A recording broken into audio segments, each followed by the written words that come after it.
जय श्री कृष्णा। राधे राधे। जिन भक्तों ने कल एकादशी का व्रत किया वे आज एकादशी व्रत का पारण कर रहे हैं। तो एकादशी व्रत पारण में आज हम सुनेंगे तुलसी माता की कथा। बोलिए तुलसी माता की जय हो, विष्णु भगवान की जय हो। पौराणिक कथा के अनुसार प्रजापति महर्षि कश्यप की बहुत सारी पत्नियां थीं। उनमें से एक का नाम दनु था। दनु की संतानें दानव कहलाई। दनु के बड़े पुत्र का नाम था दंभ। दंभ बहुत ही सदाचारी था और धार्मिक प्रवृत्ति का था, और दानवों की भांति उसमें ना तो ईर्ष्या थी और ना ही देवताओं से विद्वेष की भावना। वह विष्णु भगवान का बड़ा भक्त था और उन्हीं की आराधना करता था। बस उसे एक ही चिंता सताती रहती थी कि उसके कोई पुत्र नहीं था। उसने आचार्य शुक्राचार्य जी को आचार्य बनाया और उनसे श्री कृष्ण मंत्र की दीक्षा ली। दंभ ने दीक्षा पाकर पुष्कर में महान अनुष्ठान किया। जब उसका अनुष्ठान सफल हुआ तब उसके अनुष्ठान से प्रसन्न होकर भगवान विष्णु प्रकट हुए और कहने लगे कि मैं तुम्हारी तपस्या से बहुत प्रसन्न हूँ और मैं तुम्हें कोई मनवांछित वरदान देना चाहता हूँ। तुम मुझसे अपनी मन की इच्छा के अनुसार कोई भी वरदान मांग सकते हो। तब दंभ ने कहा, हे भगवान, यदि आप मेरी तपस्या से प्रसन्न हैं तो मुझे ऐसा पुत्र दें जो आपका भक्त हो और त्रिलोक विजयी हो, जिसे देवता भी युद्ध में ना जीत सकें। तब भगवान विष्णु ने तथास्तु कहा और वहां से अंतर्ध्यान हो गए। दंभ प्रसन्न मन से अपने घर लौट आया। गोलोक में श्री राधा ने श्री कृष्ण जी के पार्षद श्री दामा को असुर होने का श्राप दिया था। श्राप मिलते ही वही दंभ की पत्नी के गर्भ में आया। जन्म होने के बाद दंभ ने अपने उस पुत्र का नाम शंखचूड़ रखा। जब वह कुछ बड़ा हुआ तो दंभ ने उसे मुनि जैगजीविष्य के देखरेख में रख दिया। मुनि ने उसे शिक्षा दीक्षा दी और अपनी कुमार अवस्था में ही शंखचूड़ पुष्कर में गया और उस महान धार्मिक तपस्थली में ध्यान मग्न होकर वर्षों तक ब्रह्मा जी की तपस्या करता रहा। उसकी घोर तपस्या से प्रसन्न होकर ब्रह्मा जी वहां पर प्रकट हुए और कहने लगे कि मैं तुम्हारी तपस्या से प्रसन्न हूं, मुझसे वर मांगो। तब उसने कहा, हे पितामह, मुझे ऐसा वरदान दीजिए कि मुझे देवता भी पराजित ना कर सके। तब ब्रह्मा जी ने उसे ऐसा ही वरदान दिया और श्री कृष्ण कवच प्रदान करते हुए उसे आदेश दिया, हे शंखचूड़, तुम बद्रिकाश्रम चले जाओ। वहां पर तुम्हारे भाग्य का सितारा उदय होने की प्रतीक्षा कर रहा है। ब्रह्मा जी के आदेश पर शंखचूड़ बद्रिकाश्रम में गया। वहां पर उसने देखा कि महाराज धर्मध्वज की पुत्री तुलसी तपस्या कर रही थी। दोनों का आपस में परिचय हुआ और ब्रह्मा जी की इच्छा से दोनों का विवाह हो गया। अपनी पत्नी को लेकर शंखचूड़ पुनः दैत्यपुरी में लौट गया। शुक्राचार्य जी ने उसे दानवों का अधिपति बना दिया। सिंहासन पर बैठते ही उसने अपना साम्राज्य बढ़ाने के लिए देवलोक पर चढ़ाई कर दी। ब्रह्मा जी के वरदान के कारण वह अजय हो चुका था, इसीलिए देवताओं को हराने में उसे कोई भी कठिनाई नहीं हुई। उसने अमरावती पर कब्जा कर लिया और इंद्र अमरावती छोड़कर भाग निकले। देवता उसके डर से गंदराओं में जा छुपे। शंखचूड़ अब तीनों लोकों का शासक हो गया था। सब लोकपालों का कार्य उसने खुद ही संभाल लिया था। उसने अपनी प्रजा की भलाई के लिए बहुत से काम किए। प्रजा उससे बड़ी प्रसन्न थी। चारों ओर सुख और शांति थी, क्योंकि शंखचूड़ कृष्ण भक्त था। अतः उसकी प्रजा भी भगवान कृष्ण पर पूरी आस्था रखने लगी। उसके राज्य से अधर्म का तो जैसे नाश हो गया था। प्रजा इंद्र और देवताओं को अब भूलने लगी थी। इससे देवताओं को बड़ी चिंता हुई। तब इंद्र पितामह ब्रह्मा जी के पास गए और बोले, हे पितामह, आपने शंखचूड़ को अभय होने का वरदान देकर उसे निरंकुश बना दिया है। वह अमरावती पर कब्जा जमाए बैठा है। सभी देवता दर दर की ठोकरें खा रहे हैं। अब बताइए हम क्या करें? तब पितामह ने कहा, हे देवेंद्र, शंखचूड़ धार्मिक रीति से अपना शासन चला रहा है। प्रजा उससे प्रसन्न है और उसके राज्य में सभी सुखी हैं और संपन्न हैं। उन्हें हमसे कोई शिकायत नहीं। इंद्र बोले, ये तो सब ठीक है पितामह, लेकिन क्या हम यूं ही भटकते रहेंगे? आखिर अमरावती देवताओं का भाग है। तब पितामह बोले, अवश्य है, किंतु शंखचूड़ ने तुम्हें युद्ध में पराजित करके उसे प्राप्त किया है। तुम्हारी प्रजा को कोई कष्ट भी नहीं पहुंचाया, बस सिंहासन का फेरबदल हुआ है। इंद्र ने कहा, पितामह, हम आपकी संतानें हैं। क्या आप चाहते हैं कि आपकी संतानें यूं ही भटकती रहें? कुछ तो उपाय करें। तब पितामह बोले कि मैं इसमें कुछ नहीं कर सकता देवेंद्र। जब तक शंखचूड़ के भाग्य में अमरावती का ऐश्वर्य भोगना है वह भोगेगा। अब तुम भगवान विष्णु के पास जाओ, वे ही तुम्हें कोई उपाय बताएंगे। वहां से निराश होकर देवराज इंद्र विष्णु जी के पास गए और उनकी बड़ी स्तुति की और कहा, हे भगवान, ये देवता इस समय भारी संकट में हैं। ब्रह्मा जी ने भी असमर्थता जाहिर कर दी और मुझे आपके पास भेज दिया। हे प्रभु, कुछ कीजिए, अन्यथा संपूर्ण देव जाति नष्ट हो जाएगी। देवराज इंद्र की बात सुनकर भगवान विष्णु ने कहा कि शंखचूड़ की मृत्यु भगवान शिव के त्रिशूल से निर्धारित है। ये जानकर सभी देवता भगवान शिव के पास गए और देवताओं की बात सुनकर भगवान शिव ने चित्ररथ नाम के एक गण को अपना दूत बनाया और शंखचूड़ के पास भेजा। चित्ररथ ने शंखचूड़ को समझाया कि देवताओं को उनका राज्य लौटा दे, लेकिन शंखचूड़ ने कहा कि अगर महादेव मुझसे युद्ध करना चाहते हैं तो मैं युद्ध करने के लिए तैयार हूं, पर मैं देवताओं का राज्य नहीं लौटाऊंगा। जब भगवान शिव को इस बात का पता चला तो वे युद्ध के लिए अपनी सेना लेकर निकल पड़े। शंखचूड़ भी युद्ध के लिए तैयार होकर रणभूमि में आ गया। देखते ही देखते देवताओं और दानवों में घमासान युद्ध होने लगा। वरदान के कारण शंखचूड़ को देवता हरा नहीं सकते थे। शंखचूड़ के साथ भगवान शिव हजारों सालों तक युद्ध करते रहे। अंत में भगवान शिव ने शंखचूड़ का वध करने के लिए जैसे ही अपना त्रिशूल उठाया, तभी आकाशवाणी हुई कि शंखचूड़ के हाथ में श्रीहरि का कवच है, इसकी पत्नी का सतीत्व अखंडित है, तब तक इसका वध संभव नहीं होगा। ऐसी आकाशवाणी सुनकर भगवान विष्णु एक व्रत ब्राह्मण का रूप धारण कर शंखचूड़ के पास गए और उससे श्रीहरि कवच दान में मांग लिया। शंखचूड़ ने वह कवच बिना किसी संकोच के दान कर दिया। इसके बाद भगवान विष्णु शंखचूड़ का ही रूप बनाकर उसकी पत्नी तुलसी के पास गए और वहां जाकर शंखचूड़ रूपी भगवान विष्णु ने तुलसी के महल के द्वार पर जाकर अपनी विजय होने की सूचना दी। यह बात सुनकर तुलसी बहुत प्रसन्न हुई और पति रूप में आए भगवान का पूजन करने लगी और उन्हीं के साथ रमन करने लगी। तुलसी का सतीत्व भंग होते ही भगवान शिव ने त्रिशूल से युद्ध में शंखचूड़ का वध कर दिया। कुछ समय बाद जब तुलसी को ज्ञात हुआ कि ये मेरे स्वामी नहीं हैं, तब भगवान अपने मूल स्वरूप में आ गए। अपने साथ छल हुआ जानकर शंखचूड़ की पत्नी रोने लगी और उसने कहा कि आज आपने छल से मेरा धर्म नष्ट किया है और मेरे स्वामी को मार दिया है। आप अवश्य ही पाषाण हृदय हैं, अतः आप अब मेरे श्राप से पाषाण यानी पत्थर होकर पृथ्वी पर रहें। तब भगवान विष्णु ने देवी तुलसी के श्राप को स्वीकार किया और कहा, हे देवी, तुम मेरी ही प्राप्ति के लिए इतने सालों तक तपस्या कर रही थी, अब तुम इस शरीर को त्याग करके दिव्य देह धारण कर मेरे साथ आनंद से रहो। तुम्हारा ये शरीर नदी के रूप में बदलकर गंडकी नामक नदी के रूप में प्रसिद्ध होगा। तुम पुष्पों में श्रेष्ठ तुलसी का वृक्ष बन जाओगी और सदा ही मेरे साथ रहोगी। तुम्हारे श्राप को सत्य करने के लिए मैं शालिग्राम बनकर रहूंगा। गंडकी नदी के तट पर मेरा वास होगा। नदी में रहने वाले करोड़ों कीड़े अपने तीखे दांतों से काट काट कर उस पाषाण में मेरे चक्र का चिन्ह बनाएंगे। हे देवी, धर्मालु जन तुलसी के पौधे और शालिग्राम शिला का विवाह करेंगे और पुण्य अर्जित करेंगे।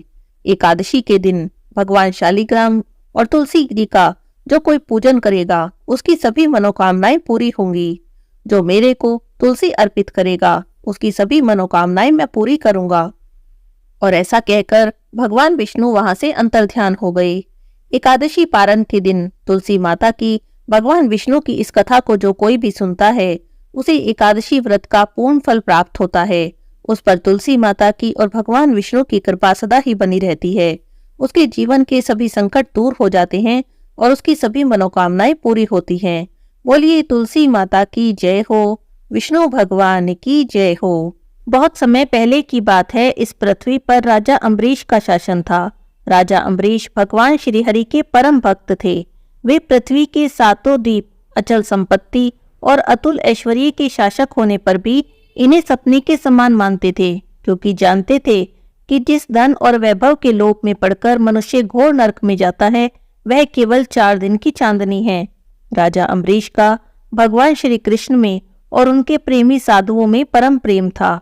उन्होंने अपने मन को श्री कृष्ण के चरणों में, अपनी वाणी को भगवान के गुणों का गान करने में, अपने हाथों को भगवान श्री हरि के मंदिर मार्जन में और अपने कानों को भगवान की मंगलमयी कथा के श्रवण में लगा रखा था।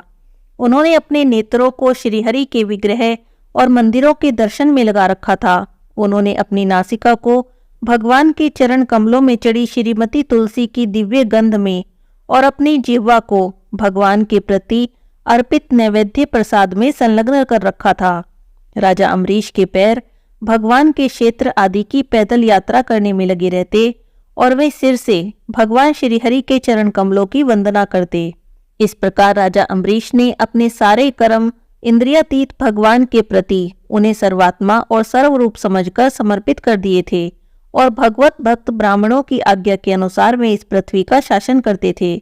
उन्होंने बड़ी बड़ी दक्षिणा वाले अनेकों अश्वमेघ यज्ञ करके यज्ञाधिपति भगवान की आराधना की। उनकी प्रजा महात्माओं के द्वारा गाए हुए भगवान के उत्तम चरित्रों का बहुत सम्मान करती थी। किसी समय बड़े प्रेम से श्रवण करती और किसी समय उनका गान करती। इस प्रकार उनके राज्य के मनुष्य देवताओं के अत्यंत प्यारे स्वर्ग की भी इच्छा नहीं करते थे। राजा अम्बरीश की अनन्य प्रेम भक्ति से प्रसन्न होकर भगवान ने उनकी रक्षा के लिए सुदर्शन चक्र को नियुक्त कर दिया, जो विरोधियों को भयभीत करने वाला और भगवत भक्तों की रक्षा करने वाला है। एक समय की बात है, राजा अम्बरीश ने अपनी पत्नी के साथ भगवान श्री कृष्ण की आराधना करने के लिए 1 वर्ष तक द्वादशी प्रधान एकादशी व्रत का नियम ग्रहण किया। व्रत की समाप्ति होने पर कार्तिक महीने में उन्होंने 3 रात तक उपवास किया और एक दिन यमुना जी में स्नान करके भगवान श्री कृष्ण की पूजा की। उसके बाद पहले ब्राह्मणों को स्वादिष्ट और अत्यंत गुणकारी भोजन कराया। उन लोगों के घर 60 करोड़ गायें सुसज्जित करके भेज दी। जब ब्राह्मणों को सब कुछ मिल चुका तब राजा ने उनसे आज्ञा लेकर व्रत का पारण करने की तैयारी की। अभी राजा अम्बरीश पारण की तैयारी ही कर रहे थे कि तभी दुर्वासा ऋषि वहां पर आ गए। राजा अम्बरीश उन्हें देखते ही उठकर खड़े हो गए, उन्हें आसन देकर बैठाया और विविध सामग्रियों से उनके चरणों में प्रणाम किया और उनसे भोजन की प्रार्थना की। ऋषि दुर्वासा ने राजा अम्बरीश की प्रार्थना स्वीकार कर ली और इसके बाद आवश्यक कर्मों से निवृत्त होने के लिए वे नदी तट पर चले गए। वे ब्रह्म का ध्यान करते हुए यमुना के पवित्र जल में स्नान करने लगे। इधर द्वादशी केवल घड़ी भर शेष रह गई थी। अब राजा अम्बरीश धर्म संकट में पड़ गए। उन्होंने ब्राह्मणों से परामर्श किया और कहने लगे, हे ब्राह्मण देवताओं, ब्राह्मण को बिना भोजन कराए स्वयं खा लेना और द्वादशी रहते पारण न करना, दोनों में ही दोष है। इसीलिए इस समय जैसा करने से मेरी भलाई हो और मुझे पाप भी न लगे, ऐसा काम करना चाहिए। तब ब्राह्मणों के साथ विचार करके कहने लगे, हे ब्राह्मणों, श्रुतियों में कहा गया है कि जल पी लेना भोजन करना है भी और नहीं भी। इसीलिए इस समय मैं केवल जल से पारण कर लेता हूँ। और ऐसा निश्चय करके मन ही मन भगवान का चिंतन करते हुए राज ऋषि अम्बरीश ने जल पी लिया और फिर दुर्वासा जी के आने की बाट देखने लगे। दुर्वासा जी आवश्यक कर्मों से निवृत्त होकर यमुना तट से लौट आए। जब राजा ने आगे बढ़कर उनका अभिनंदन किया तब उन्होंने अपने तेज से जान लिया कि राजा ने एकादशी व्रत का पारण कर लिया है। उस समय दुर्वासा जी बहुत भूखे थे, क्रोध से थर थर कांपने लगे। तब उन्होंने हाथ जोड़कर खड़े हुए राजा अम्बरीश को डांटकर कहा, अहो देखो तो सही, यह कितना क्रूर शासक है, धन के मद में मतवाला हो रहा है। भगवान की भक्ति तो इसे छू भी नहीं गई। यह अपने को बड़ा समर्थ मानता है। आज इसने धर्म का उल्लंघन करके बड़ा ही पाप किया है। मैं इसका अतिथि होकर आया हूँ, फिर भी इसने मुझे बिना भोजन कराए ही खाना खा लिया। अच्छा देख, मैं तुझे अभी इसका फल चखाता हूँ। और ऐसा कहकर वे क्रोध से जलने लगे। तब उन्होंने अपनी एक जटा उखाड़ी और उससे राजा अम्बरीश को मार डालने के लिए एक कृत्या यानी राक्षसी को उत्पन्न किया। वह आग के समान जलती हुई कृत्या हाथों में तलवार लेकर राजा अम्बरीश पर टूट पड़ी। परम पुरुष परमात्मा ने अपने भक्त की रक्षा के लिए पहले से ही सुदर्शन चक्र को नियुक्त कर रखा था। जैसे आग क्रोध से गुर्राते हुए सांप को भस्म कर देती है, वैसे ही सुदर्शन चक्र ने दुर्वासा जी की कृत्या को जलाकर ढेर कर दिया। जब दुर्वासा जी ने देखा कि मेरी बनाई हुई कृत्या तो जल गई और अब सुदर्शन चक्र मेरी ओर आ रहा है, तो वे भयभीत हो गए और अपने प्राण बचाने के लिए वहां से भागने लगे। जैसे ऊंची ऊंची लपटों वाला दावानल सांप के पीछे दौड़ता है, वैसे ही भगवान का चक्र तो मेरे पीछे ही लग गया है। तब दुर्वासा जी सभी दिशाओं में आकाश, पाताल, अतल वितल आदि नीचे के लोक, समुद्र, लोकपाल और उनके द्वारा सुरक्षित लोकों में गए, यहाँ तक कि स्वर्ग में गए। परंतु जहां जहां वे जाते वहां वहां सुदर्शन चक्र उनके पीछे आ जाता। तब उन्हें कोई भी रक्षक न मिला तो वे डर गए और अपने प्राण बचाने के लिए ब्रह्मा जी के पास गए और उनकी शरण में जाकर बोले, हे ब्रह्मा जी, आप तो स्वयंभू हैं, भगवान के इस चक्र से मेरी रक्षा करें। तब ब्रह्मा जी कहने लगे, दुर्वासा जी, मैं, शंकर जी, दक्ष, भृगु आदि प्रजापति, भूतेश्वर आदि जिन सबके बनाए नियमों में बंधे हैं और जिनकी आज्ञा शिरोधार्य करके हम संसार का हित करते हैं, उन भक्त के द्रोही को बचाने में हम समर्थ नहीं। तब ब्रह्मा जी ने इस प्रकार कहकर दुर्वासा जी को निराश कर दिया। तब दुर्वासा जी भगवान शंकर की शरण में गए। तब शंकर जी कहने लगे, दुर्वासा जी, जिनसे पैदा हुए अनेकों ब्रह्मांड में हमारे जैसे हजारों चक्कर काटते हैं, यह चक्र उन्हीं विश्वेश्वर का शस्त्र है और यह हम लोगों के लिए असह्य है। तुम उन्हीं की शरण में जाओ, अब वे ही भगवान तुम्हारा मंगल करेंगे। निराश होकर दुर्वासा जी श्री हरि भगवान के परमधाम वैकुंठ की तरफ भागे। दुर्वासा जी भगवान के चक्र की आग से जल रहे थे, भगवान के चरणों में गिर गए और कहने लगे, हे प्रभु, हे अच्युत, हे अनंत, आप संतों के एकमात्र इच्छित हैं। हे प्रभु, संपूर्ण जगत के जीवन दाता हैं, मैं अपराधी हूँ, आप मेरी रक्षा करें। आपका परम प्रभाव न जानने के कारण ही मैंने आपके प्यारे भक्त का अपराध किया है। हे प्रभु, आप मुझे बचाएं। तब श्री भगवान कहने लगे, दुर्वासा जी, मैं तो अपने भक्तों के अधीन हूँ, मुझे तो तनिक भी स्वतंत्रता नहीं। मेरा जो भक्त स्त्री, पुत्र, ग्रह, गुरुजन, प्राण, धन, इहलोक और परलोक सबको छोड़कर केवल मेरी शरण में आ गए हैं, उन्हें छोड़ने का संकल्प तो मैं कर ही नहीं सकता। इसमें कोई संदेह नहीं कि ब्राह्मणों के लिए तपस्या और विद्या परम कल्याण के साधन हैं, परंतु यदि ब्राह्मण उद्दंड और अन्यायी हो जाएं, तो वे दोनों ही उल्टा फल देते हैं। दुर्वासा जी सुनिए, मैं आपसे एक उपाय बताता हूँ, जिसका अनिष्ट करने से आपको इस विपत्ति में आना पड़ा। आप उसी की शरण में जाइए, उसी से क्षमा मांगिए, तभी आपको शांति मिलेगी। सुदर्शन चक्र की ज्वाला से जलते हुए दुर्वासा जी लौटकर राजा अम्बरीश के पास आए और उन्होंने बहुत दुखी होकर राजा के पैर पकड़ लिए।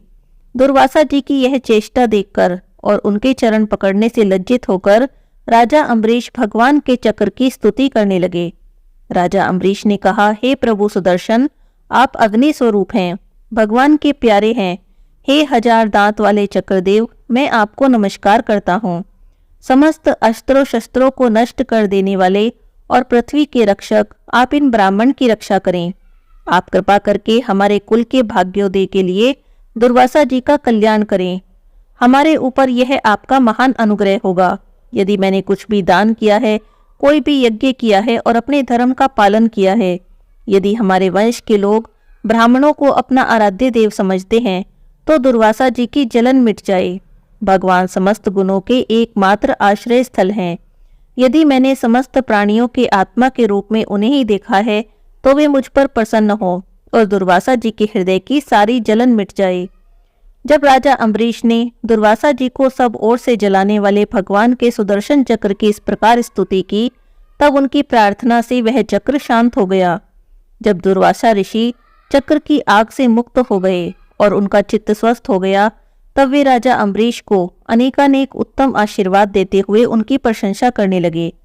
दुर्वासा जी ने कहा, धन्य है, आज मैंने भगवान के प्रेमी भक्तों के महत्व को देखा। हे राजन, मैंने आपका अपराध किया, फिर भी आप मेरे लिए मंगल कामना कर रहे हैं। हे राजा अम्बरीश, आपका हृदय करुणा से भरा है। आपने मेरे अपराध को भुलाकर मेरी रक्षा की है। जब से दुर्वासा जी चक्र से जीवन रक्षा के लिए भाग रहे थे, तब से राजा अम्बरीश ने भोजन नहीं किया था, क्योंकि वे तो दुर्वासा जी के लौटने की राह देख रहे थे। अब उन्होंने दुर्वासा जी के चरण पकड़ लिए और उनसे प्रसन्न रहकर विधि पूर्वक भोजन करने की विनती की। तब दुर्वासा जी ने बहुत ही संतुष्ट होकर वहां पर भोजन किया और राजा अम्बरीश के गुणों की प्रशंसा की। उसके बाद उनसे अनुमति लेकर वे वहां से प्रस्थान कर गए। जब सुदर्शन चक्र से भयभीत होकर दुर्वासा जी भाग रहे थे, तब से उनके लौटने तक 1 वर्ष का समय बीत गया। इतने दिनों तक राजा अम्बरीश उनके दर्शन की आकांक्षा से केवल जल पीकर रहे। दुर्वासा जी के जाने के बाद उनके भोजन से बचे हुए अत्यंत पवित्र अन्न को राजा ने सपरिवार ग्रहण किया। कुछ वर्ष बीत जाने पर राजा अम्बरीश ने अपने ही समान भक्त पुत्रों को अपने राज्य का भार दिया और स्वयं वन में चले गए। वन में जाकर राजा अम्बरीश भगवान की स्तुति करते भगवान की तपस्या करते बड़ी धीरता के साथ भगवान में अपना मन लगाकर वे इस संसार से मुक्त हो गए। बोलिए विष्णु भगवान की जय हो। एक समय माता लक्ष्मी भगवान विष्णु जी से पूछती है, हे प्रभु, तुलसी के पास दीपक जलाने का क्या महत्व है और रोज शाम को तुलसी के पास दीपक क्यों जलाया जाता है? इससे मनुष्य को कौन सा फल प्राप्त होता है?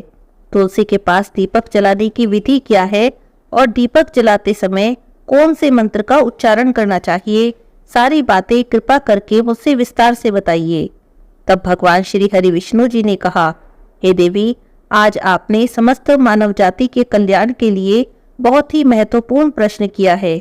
आपके इस प्रश्न का उत्तर देने से पहले मैं आपको एक प्राचीन कथा सुनाता हूँ, जिससे आपको आपके सभी प्रश्नों का उत्तर भी मिल जाएगा। आप ध्यान से इस कथा को सुनिए। इस कथा को सुनने मात्र से ही 100 वर्षों तक तुलसी के पास दीपक जलाने का पुण्य प्राप्त होता है। तब माता लक्ष्मी जी कहती है, हे प्रभु, मैं इस कथा को सुनने के लिए उत्सुक हूँ, कृपा करें और इस कथा को सुनाना प्रारंभ करें। तब भगवान विष्णु माता लक्ष्मी को कथा सुनाते हैं। श्री हरि भगवान विष्णु कहते हैं कि हे देवी, पूर्व काल की बात है। दक्षिण दिशा में तुंगभद्रा नाम की एक बहुत बड़ी नदी है। इस नदी के किनारे पर हरिहरपुर नाम का एक अत्यंत सुंदर नगर बसा हुआ है। उसी नगर में काशी नाम के एक ब्राह्मण निवास करते थे। वे ब्राह्मण अत्यंत गुणवान, चरित्रवान और धर्म कार्य करने वाले थे। वेदों को मार्ग पर चलने वाले थे। उन्होंने सभी शास्त्रों का अध्ययन किया हुआ था। उन ब्राह्मण की एक पत्नी थी, जिसे लोग दुराचारिणी कहकर बुलाते थे, क्योंकि उसके कर्म ही उसके नाम के अनुसार थे। वह सदा अपने पति को अपमानित करती, अपने पति के लिए कुवाच्य कहती, अपने पति को बहुत दुख देती और कभी भी अपने पति के लिए भोजन नहीं बनाती थी। उसने अपने पति के साथ कभी शयन भी नहीं किया, कभी उसके साथ प्रेम से व्यवहार नहीं किया। पति के मित्र, परिवार के लोग घर पर आते तो वह उनको अपमानित करके भगा देती और स्वयं काम भाव से उन्मत्त होकर निरंतर अन्य व्यभिचारिणी स्त्रियों के साथ घूमा करती। उसका मन पति को छोड़कर पराये पुरुषों में ही लगा रहता। उसने कभी अपने पति से प्रेम से बात नहीं की, किंतु पराये पुरुषों के संग बैठकर बातें किया करती थी। पराये पुरुषों को मोहित करने के लिए सज धज कर गाँव में घूमने जाती। कभी वन में किसी वृक्ष के नीचे खड़ी रहकर सुंदर पुरुषों की राह देखती और किसी दुष्ट पुरुष को मोहित करके उसके संग भोग विलास करती। फिर एक दिन वह दुराचारिणी स्त्री वन में जाकर एक वृक्ष के नीचे खड़ी हो गई। उस समय उसका चित्त काम से भरा हुआ था। वह किसी सुंदर कामी पुरुष की राह देख रही थी, किंतु बहुत समय बाद भी उस स्थान पर कोई पुरुष नहीं आया तो वह बहुत दुखी हो गई और प्रियतम की खोज में इधर उधर देखने लगी। उस दिन उसका सारा परिश्रम व्यर्थ ही हो गया। वह वहां पर खड़ी होकर नाना प्रकार की बातें कहकर विलाप करने लगी। आज तो इस मार्ग में कोई भी सुंदर पुरुष ही नहीं आया। अब मैं कैसे अपनी काम वासना को शांत करूं? इतना सब कहकर जोर जोर से विलाप करने लगी। उस जंगल में एक भयानक बाघ निवास करता था। उस पापनी स्त्री की आवाज सुनकर वह जाग गया और उछलकर उस स्त्री का भक्षण करने के लिए उसके पास आ गया। उस भयंकर बाघ को देखकर उस स्त्री के तो पसीने छूटने लगे। वह भय से थरथर कांपने लगी। वह स्त्री कुछ करती, इतने में ही उस बाघ ने अपने पंजे से उसे घायल कर दिया और वह जमीन पर गिर पड़ी। जमीन पर गिरते ही चिल्लाते हुए कहने लगी, अरे बाघ, तू किस लिए यहाँ पर आया है और मुझे क्यों मार रहा है? तू मुझे छोड़ दे, मेरा भक्षण करके तुझे क्या मिलेगा? उसकी बातें सुनकर वह भयानक बाघ क्षण भर के लिए रुक गया और हंसते हुए बोला, अरे दुष्टा, आज विधाता ने तुझे ही मेरा ग्रास नियुक्त किया है। तुझ जैसी स्त्री का भक्षण करना ही मेरा काम है, तभी तुझे इस शरीर से मुक्ति मिलेगी। तब वह स्त्री कहने लगी, हे बाघ, तुम कौन हो? मुझे सच सच बताओ, तुम्हें किस कारण से बाघ की योनि में जन्म लेना पड़ा और तुम मुझ जैसी स्त्रियों का भक्षण क्यों करते हो? पहले मुझे सारी बात बताओ और फिर मेरा भक्षण करना। तब बाघ कहता है कि अरे पापनी, मैं तुझे अपने पूर्व जन्म का सारा वृतांत सुनाता हूँ कि किस कारण से मुझे बाघ बनना पड़ा, तो ध्यान से सुन। पूर्व काल में दक्षिण देश में एक नदी थी। उस नदी के तट पर एक नगर बसा हुआ था। उस नगर में मैं निवास करता था। मैं एक ब्राह्मण का पुत्र था और नदी के किनारे बैठकर यज्ञ आदि कार्य करता था। मैंने उस जन्म में अनेक पापियों के लिए यज्ञ किए, उन पापियों के घर का भोजन किया। मैंने धन के लोभ से अनेक पापियों के लिए कार्य किया। जिन वस्तुओं का दान ब्राह्मणों को नहीं लेना चाहिए, उन वस्तुओं का दान भी मैंने ग्रहण किया, और दूसरों से धन लेता था लेकिन कभी वापस भी नहीं करता था। इस प्रकार पाप करते हुए मुझे बहुत साल बीत गए और मैं वृद्ध हो गया। मेरे बाल सफेद हो गए, मुंह के सारे दांत भी गिर गए, लेकिन फिर भी मेरी दान लेने की आदत नहीं छूटी और मैं पाप करता चला गया। एक दिन धन के लोभ से नदी किनारे गया और अन्य धूर्त ब्राह्मणों के साथ मिलकर हमने लोगों को वहां पर ठगा। झूठे मंत्र वचन बोलकर हमने बिना विधि विधान किए ही देवी देवताओं का पूजन किया और बहुत सारा धन दान में ले लिया। फिर उसी स्थान पर एक बीमार कुत्ते ने मेरे पैर में काट लिया और मैं मूर्छित होकर गिर पड़ा। उसी क्षण मेरे प्राण चले गए। फिर यम के दूत उस स्थान पर प्रकट हुए और मुझे पकड़कर यमपुरी में ले गए। वहां पर यमराज ने चित्रगुप्त से मेरे कर्मों का लेखा जोखा निकालने के लिए कहा। फिर चित्रगुप्त कहने लगे, हे धर्मराज, इस ब्राह्मण ने तो घोर पाप किए हैं। इसने दूसरों से झूठ कहकर धन लूटा है, विधि विधान से पूजा न करके झूठे मंत्र बोलकर भगवान का अपमान किया है। इसीलिए यह पापी ब्राह्मण केवल नरक जाने के योग्य है। फिर यमराज ने अपने दूतों को आदेश देकर मुझे नरक की अग्नि में डाल दिया और कई वर्षों तक सजा भोगने के बाद मुझे बाघ का यह शरीर प्राप्त हुआ और मैं इस दुर्गम वन में निवास करने लगा। मैं अपने पूर्व जन्म के पापों को याद करके कभी महात्मा, कभी साधु पुरुष और कभी भी सती स्त्रियों का भक्षण नहीं करता हूँ। मैं केवल पापी, दुराचारी और उल्टा स्त्रियों का ही भक्षण करता हूँ ताकि मुझे मेरे पापों से मुक्ति मिल जाए। फिर वह बाघ उस स्त्री से कहने लगा, हे पापनी, तेरे आचरण से तो तू उल्टा दिखाई देती है। अपने पति को छोड़कर तू इस वन में अन्य पुरुषों के साथ भोग विलास करने के लिए आई है, इसीलिए आज तू मेरा ग्रास अवश्य बनेगी। इतना कहकर उस बाघ ने अपने तीक्ष्ण नाखून से उस पापी स्त्री के टुकड़े टुकड़े कर दिए और उसे खा लिया। फिर उस स्थान पर यम के दूत प्रकट हुए और उस पापिनी स्त्री को उठाकर यमपुरी में ले गए। चित्रगुप्त जी ने उस स्त्री का लेखा जोखा निकाला और यमराज जी को बताया। यमराज ने उस स्त्री को घोर नरक में डाल दिया। कई वर्षों तक नरक की अग्नि में जलने के बाद उसने फिर से पृथ्वी लोक पर एक चांडाल के घर में जन्म लिया और वह फिर से दुख भोगने लगी। इस दुख को सहन करते करते एक दिन वह तीर्थों में स्नान करने के उद्देश्य से अनंतपुरा में चली गई। वहां पर एक आश्रम के बाहर निवास करने लगी। वहां उस आश्रम में एक तुलसी का पौधा था। अन्य स्त्रियों को वहां पर उसने तुलसी के पास दीपक जलाते हुए देखा तो उस पापी स्त्री ने भी वही किया। उसने तुलसी के पौधे के पास एक दीपक जला दिया। फिर उसी रात हृदयघात से उसकी मृत्यु हो गई और यमराज के दूत उसे ले जाने के लिए वहां पर प्रकट हुए। जैसे ही यम के दूत उस पापी स्त्री को पासे में बांध कर ले जाने लगे, तभी भगवान विष्णु के दो पार्षद उस स्थान पर प्रकट हुए और उन्होंने उन दोनों को रोक दिया और कहने लगे, हे दूतों, तुम इस स्त्री को छोड़ दो। यह स्त्री नरक जाने के योग्य नहीं। तुम किसके आदेश से ऐसा अधर्म कर रहे हो? तब यमदूतों ने कहा कि हम यमराज के आदेश से इसे लेने आए हैं, किंतु आप हमें किस कारण रोक रहे हैं? यह स्त्री अत्यंत पापिनी है। तब भगवान विष्णु के पार्षद कहने लगे, यह स्त्री तो विष्णु भक्त है, यह नरक जाने के योग्य नहीं।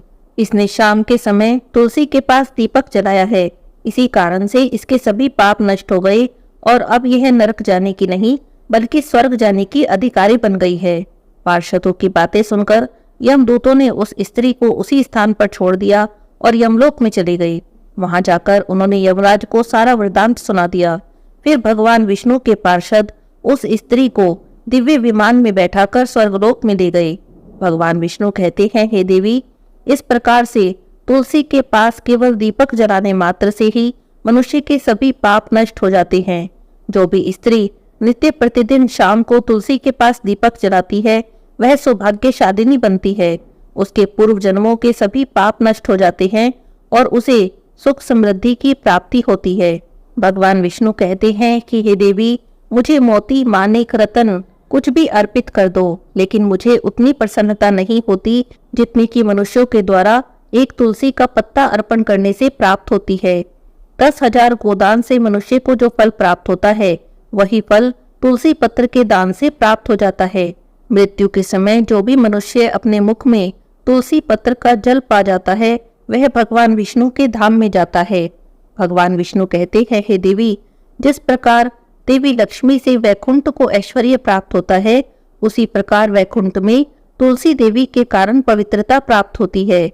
पृथ्वी लोक में जिस स्थान पर भी तुलसी का पौधा होता है, उस स्थान पर कभी भी बुराई का वास नहीं होता। ऐसा स्थान सबसे अधिक पवित्र होता है। इसी कारण घरों में तुलसी का पौधा अवश्य लगाना चाहिए। इसी प्रकार भगवान विष्णु ने देवी लक्ष्मी को तुलसी देवी के पास दिया जलाने का महत्व बताया। बोलिए विष्णु भगवान की जय हो, लक्ष्मी माता की जय हो, तुलसी माता की जय हो।